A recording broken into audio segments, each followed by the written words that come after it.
distribuidores, bobinas húmedas y secas, cables de bujías, módulos multichispa. Veamos qué hace cada uno y cuál es mejor. La bujía suele tener una distancia de 0,5 y 0,7 milímetros entre electrodo y masa, y para que un arco voltaico la atraviese se necesita alto voltaje. Para atravesar el aire se necesitan 3000 volts por cada milímetro de separación entre el electrodo y la masa. Pero no olvidemos que los motores trabajan con compresión de generalmente 10:1. Eso significa que habrá 10 veces más partículas de aire de lo normal, además de combustible y más factores a tener en cuenta, por lo que este voltaje inicial no será suficiente. La temperatura, al haber más frío como en la mañana, el aire se contrae y más partículas de aire pequeñas entran en este espacio y se requerirá más voltaje, dificultando el arranque en frío. Se deben usar bobinas de más de 20.000 volts siempre. La chispa casi nunca salta en el mismo lugar, dado que cada vez que ocurre un salto, la bujía se va picando y desgastando, haciendo que la próxima chispa salte en otro punto más cercano a masa y su desgaste sea mayormente parejo. El material de la bujía define el desgaste y el tamaño de la picadura que ésta sufrirá, y así su vida útil. Las bujías de iridio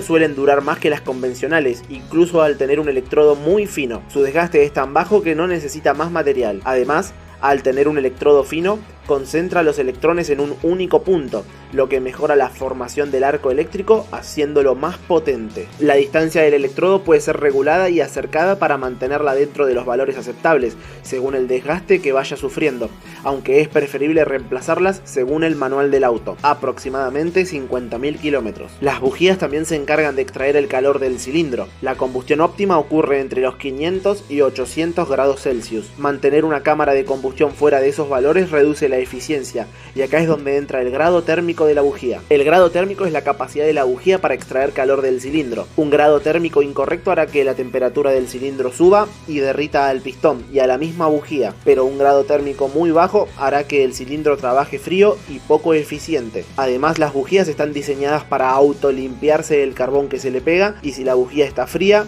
esta no se limpiará y se ensuciará, dejando de funcionar. Mientras más caliente está el cilindro, más propenso es al preencendido. En motores modificados se recomienda enfriar 1 grado térmico cada 70 caballos de fuerza ganados. Se debe recordar que conducir un auto con bujías demasiado frías a poca velocidad puede provocar que éstas se ensucien y dejen de funcionar, como también usarlo a alta potencia por periodos prolongados con bujías originales puede derretir el pistón. Se debe tener criterio al reducir el grado térmico según el uso de cada uno. Mayormente tranquilo con pocas aceleradas, picadas cortas de 15 segundos como cuarto de milla, u horas continuas en track day. El número de electrodos afecta la forma en la que se propaga el frente de llama. Un único electrodo bloquea la expansión, pero a su vez tiene la ventaja de producir la ignición principal bien centrada en la cabeza de la bujía. Utilizar más electrodos como 2, 3 y 4 hace que la ignición inicial se produzca fuera del centro, pero no hay nada que la bloquee al frente de llama en su expansión como en las bujías de un solo electrodo.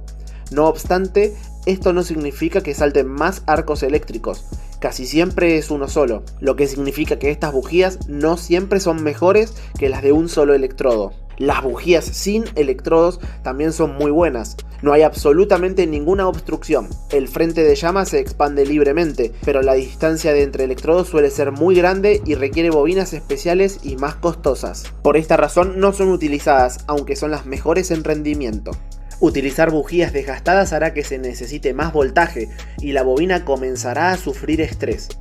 El motor continuará funcionando normalmente, pero en un momento dado, la bobina simplemente perderá aislación y fallará completamente. Por eso es necesario cambiar las bujías en el tiempo estipulado, o de lo contrario deberás cambiar bobinas y bujías a la vez, cuando ambas dejen de funcionar. Bobina húmeda. Utilizan un aceite aislante que la enfría y a la vez le da mejor resistencia al voltaje. Las bobinas secas son más modernas y pequeñas por su mejor tecnología de aislamiento, pero no necesariamente más potentes que una líquida. Bobina simple con distribuidor. Consta de un rotor que gira acoplado a la velocidad del motor, normalmente a través del árbol de levas. Su rotor gira y distribuye la chispa al cilindro que corresponda.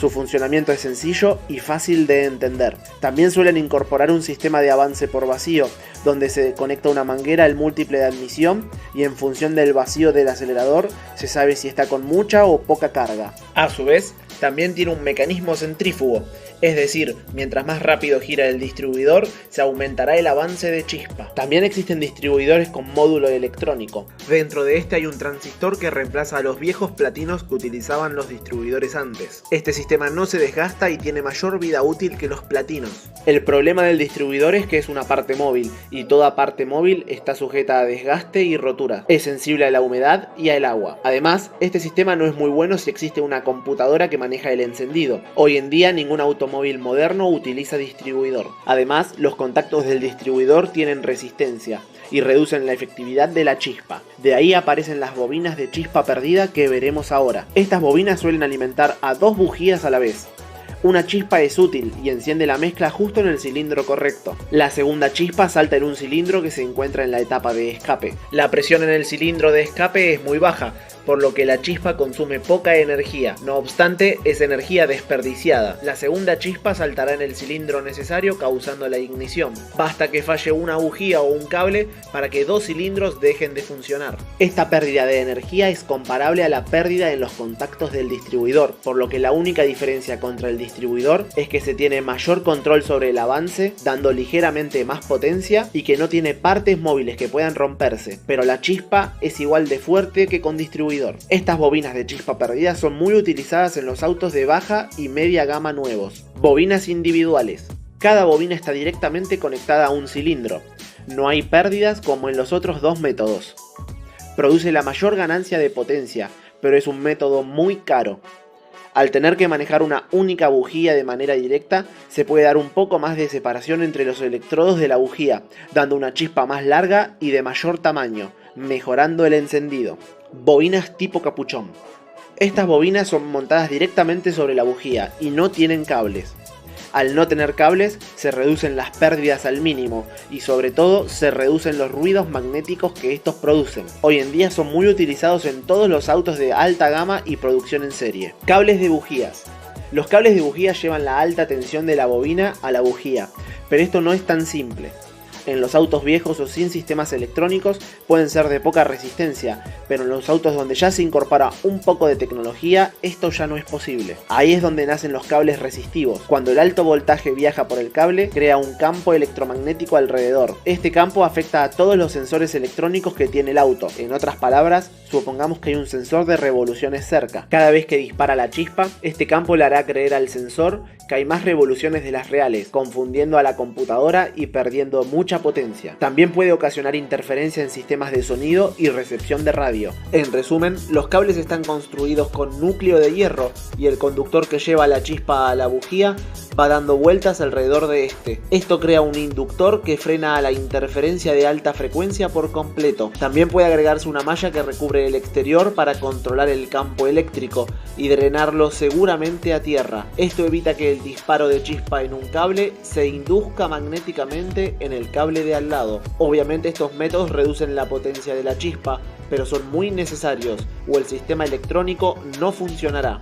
Finalmente tenemos los módulos multichispa. Es un equipo que se pone entre la señal de encendido y la bobina. Estos módulos tienen la habilidad de disparar muchas chispas consecutivas a bajas revoluciones, mejorando el arranque en frío y el ralentí, al aumentar la probabilidad de encendido, en caso que una única chispa falle. A altas revoluciones, el tiempo es muy corto, por lo que no pueden dispararse tantas chispas, pero en este caso utiliza toda su energía para disparar una única chispa potenciada y fuerte, aumentando la potencia. Esto lo hace utilizando un capacitor que almacena la energía en el módulo y la libera en el momento correcto. La corriente y tensión de salida son mucho mayores en lugar de los 12 volt convencionales, pudiendo alcanzar hasta los 400 volt. Se debe asegurar que las bobinas utilizadas sean compatibles a esta fuerza bestial que las alimenta. Tener una chispa potente permite utilizar mapas de encendidos más ricos en nafta, con la seguridad que esto conlleva. Por último, tenemos los módulos inductivos.